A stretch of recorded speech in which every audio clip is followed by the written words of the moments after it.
तो दोस्तों, क्योंकि रिश्तों के भी रूप बदलते हैं कि आज के एपिसोड की शुरुआत वहीं से होती है जहां अंगद और वृंदा के बीच का रिश्ता अपने सबसे मुश्किल दौर से गुजर रहा होता है। अंगद के आरोपों से आहत वृंदा उसको साफ शब्दों में चेतावनी देती है कि उसकी आत्मसम्मान को बार बार चोट पहुंचाना ठीक नहीं है। लेकिन अंगद का गुस्सा और शक इस कदर बढ़ चुका होता है कि वो ताना मारते हुए कहता है कि इतना सब कुछ होने के बाद भी अगर उसके अंदर आत्मसम्मान बचा है तो ये हैरानी की बात है। ये सुनकर वृंदा पलट कर बहस नहीं करती, वो वहां से जाने लगती है, लेकिन अंगद उसको रोक लेता है। वो कहता है कि उसके चले जाने से सच्चाई नहीं बदल जाएगी। इस पर वृंदा कहती है कि सच बदलने की जरूरत ही नहीं है, क्योंकि वो खुद जानती है कि सच क्या है, बस अंगद उसको मानने को तैयार ही नहीं है। इसके बाद अंगद बात को बच्चे तक ले जाता है। वो कहता है कि अगर वृंदा यही साबित करना चाहती है कि उसके पेट में पल रहा बच्चा उसी का है, तो पिता होने के नाते कुछ फैसले लेने का अधिकार उसका भी बनता है। फिर गुस्से में वो एक ऐसी बात कहता है जो सीधे वृंदा के दिल पर वार करती है। वो कहता है कि उसे ये बच्चा नहीं चाहिए और बच्चे को जन्म देने से पहले ही खत्म कर देना चाहिए। ये सुनते ही वृंदा के पैरों तले जमीन खिसक जाती है। उसे यकीन ही नहीं होता कि अंगद ऐसा भी कह सकता है। वो स्तब्ध होकर उससे पूछती है कि क्या वो सचमुच अपने ही बच्चे को नहीं चाहता। फिर वो बेहद भावुक होकर कहती है कि अगर रिश्ते की यही हालत हो चुकी है तो शायद रिश्ते को खत्म कर देना ज्यादा आसान होगा। इसके बाद वृंदा एक माँ के दर्द और अधिकार की बात करती हुई नजर आती है। वो अंगद को समझाती है कि बच्चे पर सिर्फ पिता का नहीं, माँ का भी बराबर हक होता है। एक माँ 9 महीने तक बच्चे को अपने अंदर रखती है, अपने खून से उसे सींचती है, अपनी धड़कनों से उसे जीवन देती है और फिर उसको जन्म देती है। इसलिए कोई भी इंसान अकेले ये फैसला नहीं कर सकता कि बच्चे का क्या होगा।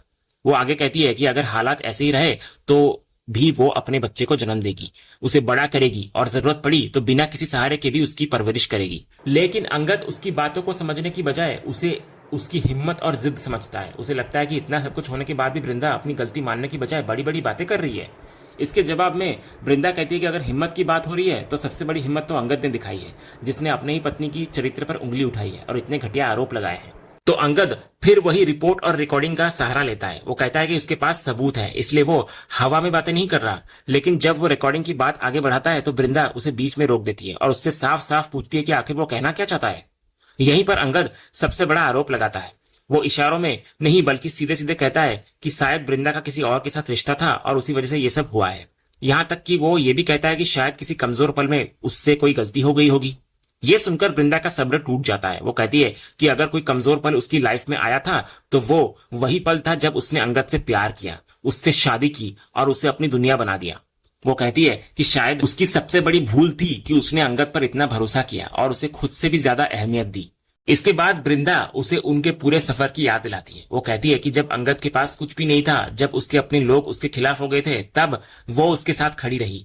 दोनों ने मिलकर संघर्ष किया, बच्चों की परवरिश की, मुश्किलों का सामना किया और कभी एक दूसरे का साथ नहीं छोड़ा। लेकिन आज वही इंसान उसके चरित्र पर सवाल उठा रहा है।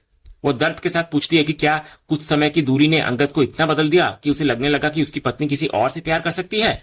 क्या उसको सच में अपने बच्चों की माँ ऐसी दिखाई देती है? लेकिन अंगद फिर भी पीछे नहीं हटता। वो कहता है कि अगर किसी भी वजह से कोई गलती हुई है तो भी वो माफ करने को तैयार है और फिर वो दोबारा बच्चे को खत्म करने की बात करता है। यही वो पल होता है जब वृंदा पूरी तरह टूटने के बजाय मजबूत होती हुई नजर आती है। वो साफ कहती है कि उसकी सोच अंगद जितनी गिर नहीं सकती। वो अपने बच्चे से बेहद प्यार करती है और उसके साथ कभी अन्याय नहीं होने देगी। साथ ही वो ये भी कहती है कि वो आज भी बच्चे के पिता से उतना ही प्यार करती है। इतना बोलकर वृंदा कमरे में चली जाती है और दरवाजा बंद कर लेती है। अंदर बैठकर वो अंगद की हर बात को याद करती है और फूट फूट कर रोने लग जाती है।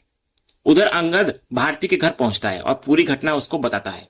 जैसे ही भारती को पता चलता है कि अंगद ने बच्चे को गिराने जैसी बात कही, वो हैरान रह जाती है। वो अंगद को समझाती है कि ऐसा गुस्सा किसी काम का नहीं जिसमें इंसान अपना होश खो दे और ये तक भूल जाए कि वो क्या बोल रहा है। इधर अंगद मानता है कि उससे गलती हुई है और उसे ऐसी बात नहीं करनी चाहिए थी, लेकिन साथ ही वो अपने दर्द की भी बात करता है। उसका कहना होता है कि जिस इंसान पर उसने सबसे ज्यादा भरोसा किया उसी ने उसे सबसे गहरी चोट दी है। मगर भारती अब भी वृंदा पर लगे आरोपों को स्वीकार नहीं कर पाती। वो बार बार कहती है कि उसका दिल मानने को तैयार नहीं कि वृंदा मैडम ऐसा कर सकती है। वो अंगद को याद दिलाती है कि वृंदा पर क्या बीत रही होगी जब उसका अपना पति उससे उसके चरित्र का सबूत मांग रहा है। भावुक होकर भारती ये भी कहती है कि वो हमेशा अंगद की बहुत इज्जत किया करती थी, लेकिन जो कुछ उसने किया है उसके बाद उसकी नजरों में अंगद की छवि कमजोर पड़ गई है।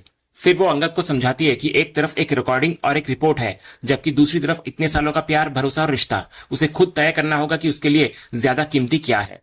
लेकिन अंगद अभी भी सच्चाई तक पहुंचने की जिद पर अड़ा रहता है। वो कहता है कि जिसने ये रिकॉर्डिंग भेजी है वो उसके हाथ जरूर लगेगा। इतना ही नहीं, वो भारती को यह भी कहता है कि उसने पहले ही किसी को इस पूरे मामले की तह तक जाने का काम सौंप दिया है। तो इस पर भारती अंगद को समझाती है कि जब तक पूरी सच्चाई सामने न आ जाए तब तक उसे कोई भी बड़ा फैसला लेना नहीं चाहिए। वो चाहती है कि अंगद जल्दबाजी में ऐसा कोई कदम न उठाए जिसका पछतावा बाद में हो। इसके बाद भारती उसे एक और जरूरी बात बताती है कि फैक्ट्री में काफी समय बाद हालात सुधरे हैं और कंपनी को फायदा होने लगा है, इसलिए सभी वर्कर्स ने सत्यनारायण भगवान की पूजा रखने का फैसला किया है। भारती चाहती है कि अंगद और वृंदा उस पूजा में साथ बैठे। उसका मानना है कि शायद एक बार फिर साथ बैठने से दोनों को सोचने का मौका मिलेगा। लेकिन अंगद इस बात को मुश्किल बताने लगता है, लेकिन भारती उसे याद दिलाती है कि वो खुद मान चुका है कि गुस्से में उसने अपना संतुलन खो दिया था। वो उसको फिर सलाह देती है कि एक बार सारी बातों को शक की नजर से नहीं बल्कि अपने प्यार की नजर से देखने की कोशिश करे। अगर वो ऐसा करेगा तो शायद उसे खुद समझ आ जाएगा कि सही क्या है और गलत क्या है। इसके बाद सीन बदलता है। एक तरफ अंगद बारिश में भीगता हुआ दिखाई देता है। उसका दिमाग बार बार वृंदा की अच्छाइयों और उनके साथ बिताए हुए पलों की तरफ जा रहा होता है। दूसरी तरफ घर में बैठी वृंदा भी अंगद को ही याद कर रही होती है। वृंदा को वो दिन याद आता है जब पहली बार अंगद ने उससे अपने प्यार का इजहार किया था और साफ कहा था कि वो अपनी पूरी जिंदगी उसी के साथ बिताना चाहता है। वहीं अंगद को वृंदा की वो बात याद आती है जब उसने कहा था कि उसे अपने पति का दुख कभी सहन नहीं होता और उसकी लाइफ में सबसे कीमती चीज उसका पति है। लेकिन अगले ही पल अंगद के मन में फिर वही रिपोर्ट और रिकॉर्डिंग घूमने लगती है। उसका दिल और दिमाग दो अलग दिशाओं में चल रहे होते हैं। उधर वृंदा अपने आत्मसम्मान के बारे में सोच रही होती है। वो मन ही मन फैसला करती है कि चाहे सामने कोई भी हो, वो अपने चरित्र और सम्मान पर लगे झूठे दाग को कभी स्वीकार नहीं करेगी। उसे महसूस होता है कि अंगद उसके साथ बहुत बड़ा अन्याय कर रहा है। वहीं अंगद को इधर अपनी कही हुई बातें याद आने लगती है। उसको एहसास होने लगता है कि गुस्से में उसने हद पार कर दी थी। वो खुद को कोसता है कि ऐसी बातें तो किसी अनजान लड़की से भी नहीं करनी चाहिए थी, जबकि उसने तो अपनी पत्नी और अपने बच्चों की मां से कही है। उसे लगने लगता है कि उसे ये मामला कहीं ज्यादा समझदारी और संवेदनशीलता से संभालना चाहिए था। फिर आखिरकार वो फैसला करता है कि अब और नहीं। वो वृंदा से शांत तरीके से बात करेगा, उसको सब समझाएगा और रिश्ते को संभालने की कोशिश करेगा। अगली सुबह अंगद घर में वृंदा को ढूंढता हुआ नजर आता है, लेकिन वो कहीं दिखाई नहीं देती। उसे चिंता होने लगती है कि शायद उसने कुछ खाया भी होगा या नहीं। वो उसके लिए कुछ बाहर से खाने का लाने की सोच ही रहा होता है कि तभी इतने में उसका फोन बजता है। फोन उसी आदमी का होता है जिसको अंगद ने रिकॉर्डिंग भेजने वाले का पता लगाने के लिए लगाया था।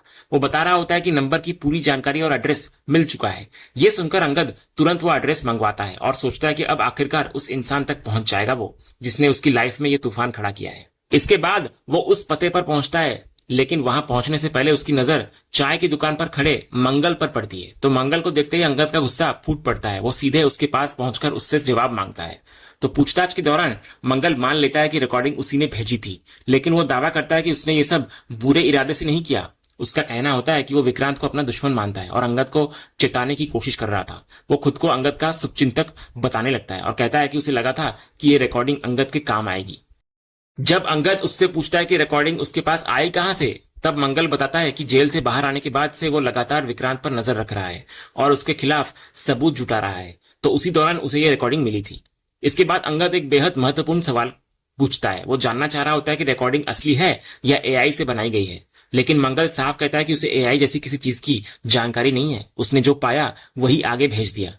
तो यही जवाब अंगद के मन में दोबारा शक पैदा कर देता है। अभी कुछ समय पहले तक जो पछतावा और भरोसा लौटता दिखाई दे रहा था, वो एक बार फिर कमजोर पड़ने लगता है। उसका मन फिर से वृंदा के खिलाफ जाने लगता है और वो वहां से निकल जाता है। लेकिन असली खेल तो उसके जाने के बाद सामने आता है। जैसे ही अंगद वहां से जाता है, छिपा हुआ विक्रांत बाहर आता है। उसके चेहरे पर जीत की मुस्कान होती है। वो मंगल की तारीफ करता है कि उसने बिल्कुल सही समय पर सही बात कही और अंगद उसके झूठ पर यकीन भी कर गया। मंगल हालांकि स्वीकार करता है कि अंगद की हालत देखकर उसे थोड़ा बुरा जरूर लगा था, लेकिन विक्रांत उसकी इस भावना को पैसों से दबा देता है। वो उसको पैसे देते हुए साफ इशारा करता है कि भावनाओं से ज्यादा कीमत पैसों की होती है। और यहीं से साफ हो जाता है कि अंगद और वृंदा के बीच बढ़ रही गलतफहमियों के पीछे असली खिलाड़ी विक्रांत ही है। उसने न सिर्फ रिपोर्ट बदलवाई, बल्कि अब मंगल के जरिए अंगद के मन में शक को जिंदा रखने का भी इंतजाम कर दिया है। और इसी साजिश, बढ़ते भ्रम और टूटते रिश्ते के दर्द के साथ आज का यह एपिसोड यहीं पर खत्म होता है। तो दोस्तों, आपको आज के एपिसोड का अपडेट कैसा लगा? अपनी राय हमें कमेंट बॉक्स में जरूर बताएं। अगर आपको आज का ये वीडियो पसंद आया हो तो वीडियो को लाइक और शेयर जरूर करें और ऐसे ही लेटेस्ट एपिसोड के अपडेट जानने के लिए हमारे इस चैनल को सब्सक्राइब करना ना भूलें और बेल आइकन को भी जरूर दबाएं। हम मिलते हैं अगले एपिसोड के अपडेट के साथ। तब तक के लिए धन्यवाद।